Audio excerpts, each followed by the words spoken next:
Il était une fois un musicien. Sa voix, dit-on, possédait d'incroyables pouvoirs.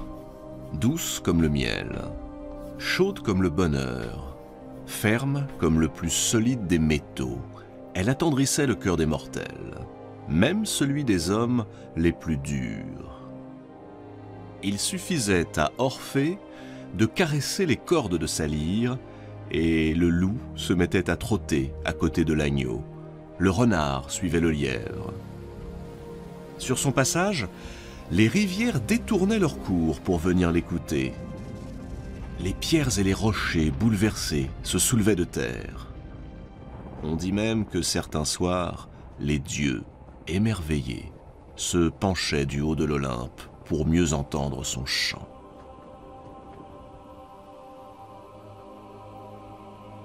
Pourtant, Orphée n'est pas tout à fait un dieu. Disons, un demi-dieu. Il est le fils de la muse Calliope, muse de la poésie et de l'éloquence, certes, mais aussi d'un homme mortel, le roi de Thrace, Euagre. À sa naissance, Apollon, dieu de la lumière, protecteur des poètes, vient déposer une lyre au pied de son berceau. Pas n'importe quelle lyre, une lyre magique, ensorceleuse, dotée de 9 cordes. 9 en hommage aux 9 muses. Un geste suffisant pour qu'une rumeur se mette à courir sur le compte du nouveau-né.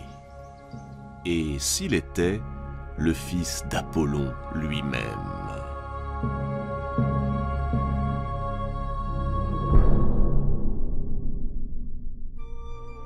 Orphée grandit, veillé par les muses. Ce sont elles, ensemble réunies, qui vont apprendre à l'enfant à jouer, à écrire, à composer, à chanter. Orphée apprend vite. Encore enfant, il fait danser jusqu'aux arbres des forêts primitives. Les très vieux chênes de Grèce s'en souviennent encore, et certains d'entre eux sont restés figés dans leur dernière danse. Ce chant irrésistible célèbre la naissance du monde, l'origine des dieux et des hommes. Il arrache l'humanité à sa part animale pour la conduire vers une vie plus douce, plus civilisée. Orphée grandit, et avec lui, son talent.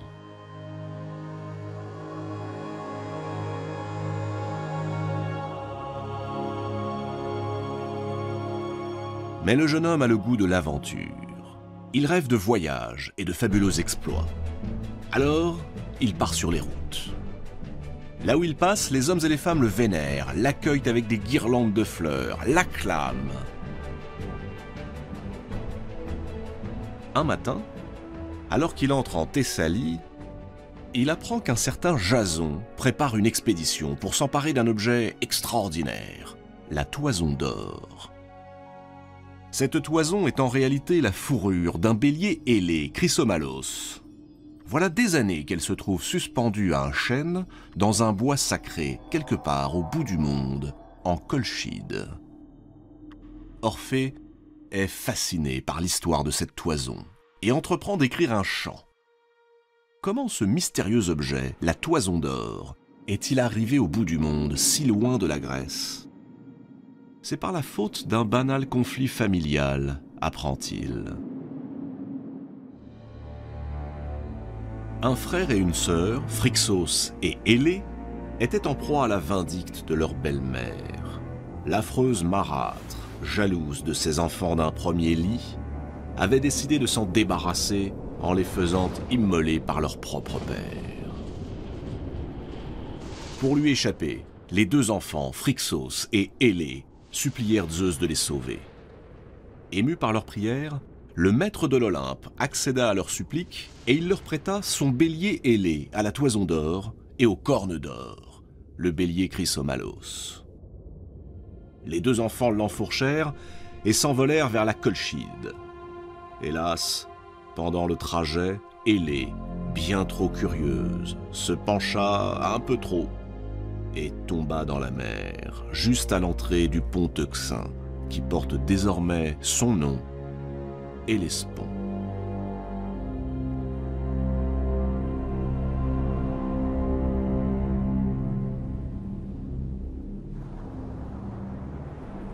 Une fois arrivé en Colchide, Phrixos sacrifia le bélier en l'honneur de Zeus. Et il accrocha la toison d'or à un chêne sacré. La récupérer eût été simple si le roi qui régnait sur le pays n'en avait confié la garde à un effroyable dragon. Un animal monstrueux qui d'un jet de flamme carbonise quiconque ose s'approcher. Qu'importe à Jason les dragons ou autres créatures infernales, il a 20 ans, et à cet âge, on ignore la peur. Rien ne l'empêchera de récupérer cet objet mythique. Car c'est un royaume qui est en jeu. Et pas n'importe quel royaume. Le sien. S'il décroche la toison d'or, il remporte un trône. Il sait que tous ceux qui s'y sont risqués ont perdu la vie. C'est un voyage terrible, plein d'embûches. Orphée, bien qu'informé des dangers, propose ses services à Jason. Jason hésite. À quoi pourrait bien lui servir un musicien? Pire encore, un poète? C'est d'un soldat dont il aurait besoin, ou bien d'un marin aguerri. Orphée insiste. Sa lyre, promet-il, don du dieu Apollon, soutiendra l'effort des rameurs. Ses poèmes regonfleront le cœur de ses compagnons dans les moments de désespoir. Jason accepte. Il ne reste plus qu'à trouver un bateau. Ce sera l'Argo, du nom de son architecte, Argos. Une nef géante. L'équipage est composé de l'élite des héros et des princes, venus de toute la Grèce pour prendre part à la grande aventure. Jason en choisit 52, les Argonautes.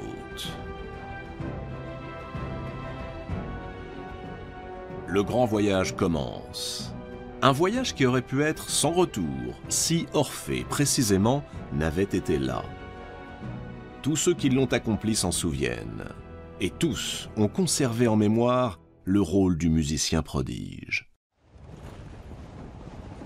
Du premier au dernier jour, Orphée calme les tempêtes par ses chants, apaise les colères de l'équipage, rythme la cadence des rameurs, et trouve les mots pour les galvaniser. Orphée réussit à faire reculer les rochers de Symplegade lorsque ces derniers s'avancent, menaçant de briser le navire. Il charme le terrible dragon, gardien de la toison d'or. Mais il fait bien plus encore. Nous sommes sur la route du retour. Il fait presque nuit. L'Argo vient d'arriver aux abords d'une île inconnue. Le vent s'est levé. La mer commence à frémir. Tout à coup, un essaim de jeunes filles magnifiques, sublimes, surgit de l'eau. Elles commencent par nager langoureusement autour du navire. Puis elles se mettent à chanter. Un chant étrange, une sorte de mélopée, lente et lugubre. Et ce chant s'élève et envahit le ciel et les étoiles naissantes. Bientôt, on voit les marins ensorcelés, prêts à se jeter dans la mer pour rejoindre ces démoniaques créatures. Ce sont les sirènes.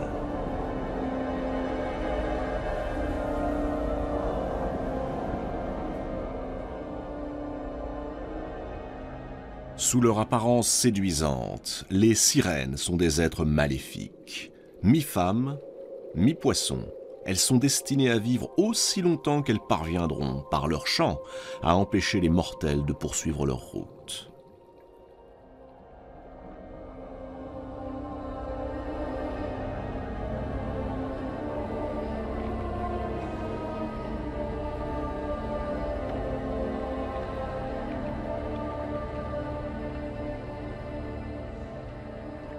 C'est à ce moment-là qu'Orphée intervient. Saisissant sa lyre, il entame à son tour un chant si merveilleux, un chant si pur qu'il couvre celui des sirènes. Incrédules, les sirènes font silence et disparaissent. L'Argo est sauvé. On raconte que, désespérées d'avoir été ainsi surpassées, les sirènes se sont suicidées. Pourtant, au moins 2 d'entre elles étaient encore là, quelques générations plus tard, lorsque Ulysse croisa dans les parages.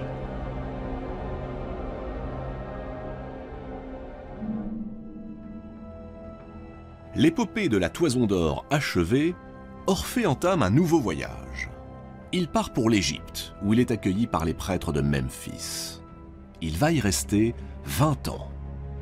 En Égypte, Orphée découvre de nouveaux rites initiatiques. Il s'imprègne de nouvelles divinités sans pour autant renier celles de l'Olympe.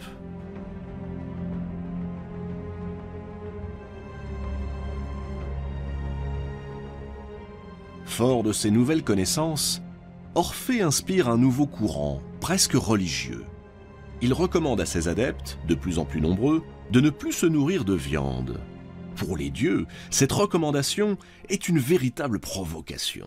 Jadis, Prométhée, le titan rebelle, avait condamné l'espèce humaine à manger de la viande pour survivre. Prométhée avait assujetti l'humanité à la faim et à la mort. Par son refus de se nourrir des animaux morts, Orphée brise le processus. Et du même coup, tout le système politico-religieux mis en place par Zeus et Prométhée. Orphée est en train de rompre avec un certain type de communication établi depuis toujours entre les hommes et les dieux. Mais c'est en rencontrant la belle Eurydice qu'Orphée met véritablement le pied sur le tranchant de son destin. Un matin, Orphée se promène à l'orée d'un bois. Le soleil est éclatant, le ciel d'un bleu parfait. Elle est là, Eurydice. Eurydice est une dryade, une de ces nymphes qui vit parmi les arbres et les bosquets.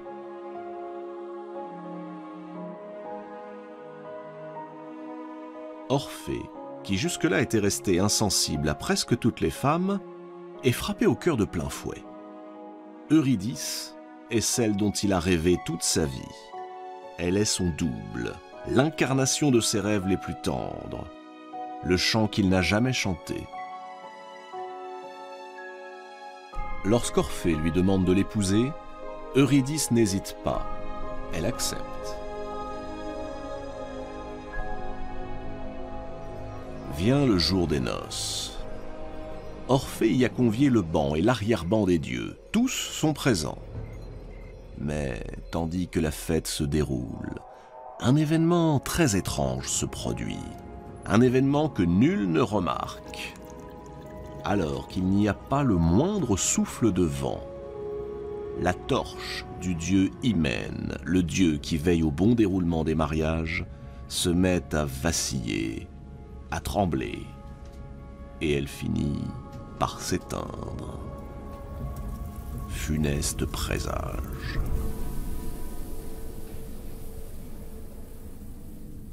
Les mois passent.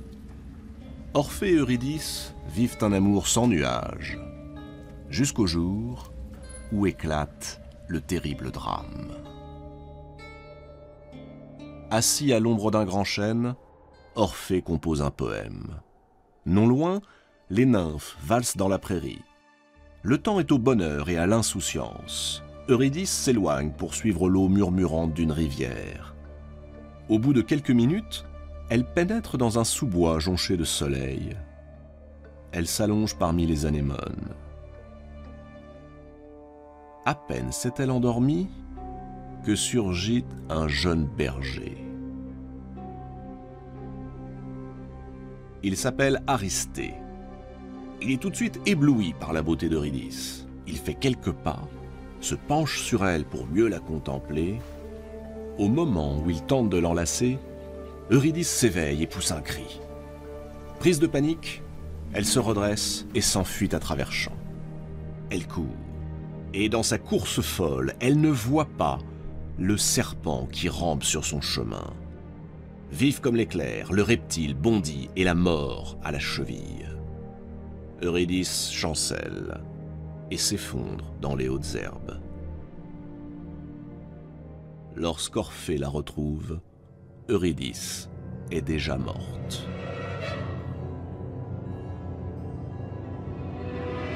Le cri de douleur que pousse Orphée fait fuir les nymphes, trembler les arbres. Fou de désespoir, Orphée ne peut se résoudre à la perte de l'être qu'il aime le plus au monde. Puisque la mort lui a volé Eurydice, alors il ira l'arracher à la mort. Orphée ose ce qu'aucun mortel avant lui n'a jamais fait, descendre aux enfers, dans ce lieu d'où nul n'est jamais revenu.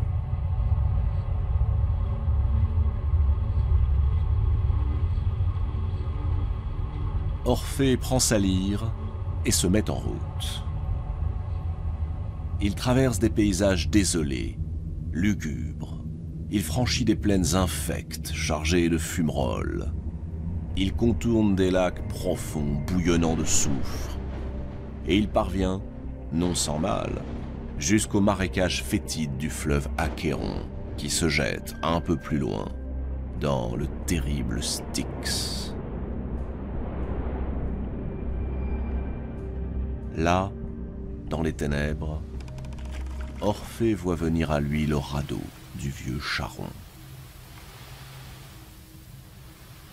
Devant l'inflexible passeur du Styx, puis devant Cerbère, le chien à 3 têtes qui garde la porte des enfers, Orphée se met à chanter.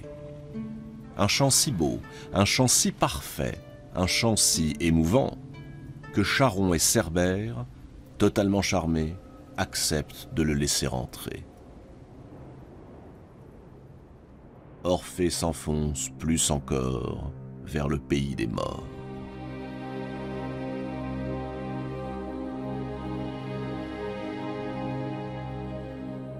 Le voilà maintenant devant le maître des enfers, le tout-puissant Hadès, et son épouse, la reine Perséphone.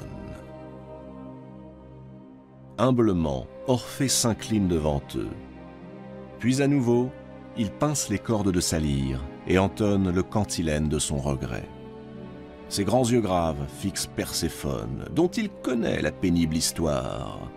Après tout, elle aussi avait subi la cruelle séparation lorsque Hadès l'avait enlevée à sa mère pour l'entraîner ici, dans les enfers.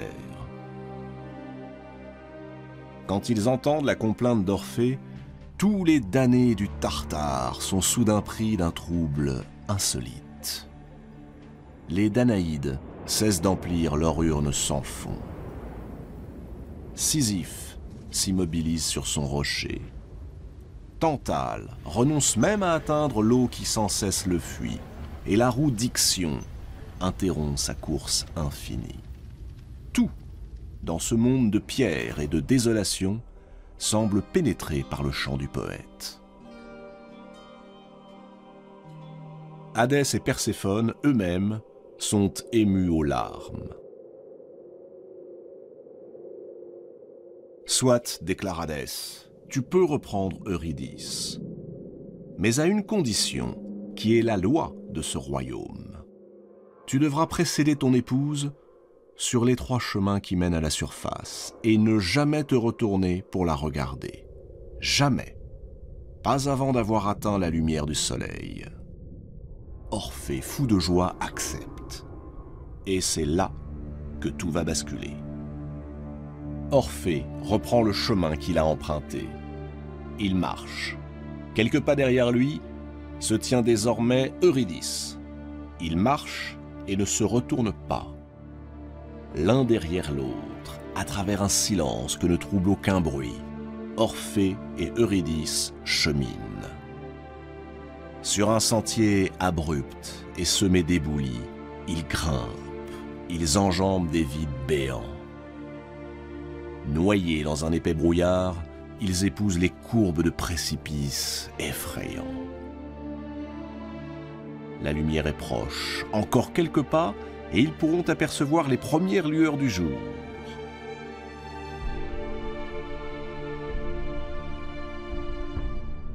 Et à ce moment précis, alors qu'il touche au but, Orphée se retourne et plonge ses yeux dans ceux d'Eurydice. Aussitôt, Eurydice, la malheureuse Eurydice, recule, effarée, les bras désespérément tendus vers Orphée pour qu'il la retienne. Mais il n'est plus de temps. Eurydice, dans un sanglot, est happée par des mains invisibles. Elle disparaît, dévorée par les ténèbres. Orphée se précipite, il plonge dans la nuit sans fond, et cette fois, se jette aux pieds du souverain des enfers et de sa reine. Il les implore. En vain. C'est impossible, réplique Hadès.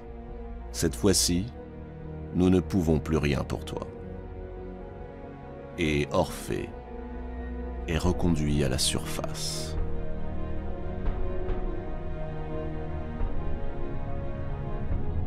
Par quelle folie Orphée a-t-il cédé à la tentation de regarder Eurydice? Pourquoi? Cette énigme, nul ne l'a jamais éclaircie. Mais elle témoigne bien de cette difficulté que rencontrent les mortels parfois. C'est quand tout semble gagné, lorsque les épreuves les plus difficiles paraissent surmontées et qu'il ne reste plus qu'un tout petit obstacle, banal, anodin, que la tentation du vertige l'emporte et renverse tout sur son passage. Orphée représente ainsi nos rendez-vous manqués, les amours ou les amitiés que nous avons laissés s'enfuir.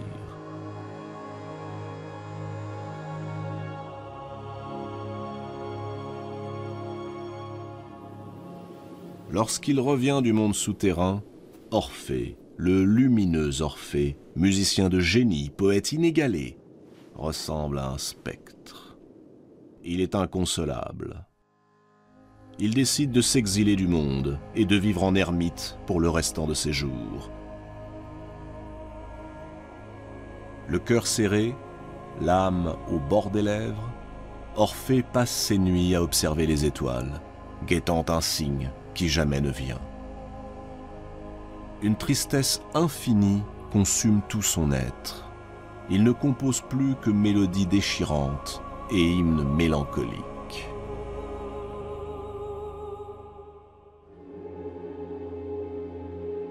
Un jour, parce qu'il refusait de chanter et de danser avec elle, les Ménades, les exubérantes suivantes du cortège de Dionysos, s'emparèrent de lui. Ces femmes possédées, adoratrices de Dionysos, qui ne supportaient plus ses lamentations, ces femmes folles, le taillèrent en pièces. Ivres de rage, les Ménades coupèrent la tête d'Orphée avant de la jeter dans le grand fleuve. Et là, chose extraordinaire, on vit la tête décapitée du malheureux Orphée flotter et continuer de chanter la complainte des amours perdus, tandis que le courant l'emportait vers la mer, jusqu'à l'île de Lesbos.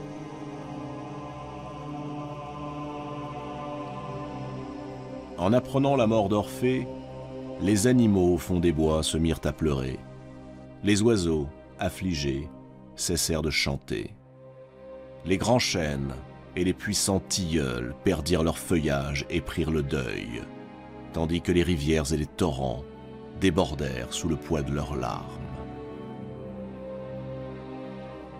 Quant aux muses, restées fidèles, elles rassemblèrent les membres épars d'Orphée et les enterrèrent au pied du mont Olympe. Elles confièrent à Zeus la lyre du poète. Zeus la prit, la fixa près de lui, au beau milieu du ciel étoilé, afin que soit honorée la mémoire de cet amant malheureux, et pour qu'il assure à jamais l'harmonie de l'univers. De l'instrument magique d'Orphée, où s'incarnent encore son âme et son esprit, est née une constellation. On peut l'admirer certains soirs où la nuit est profonde. C'est la constellation de la Lyre.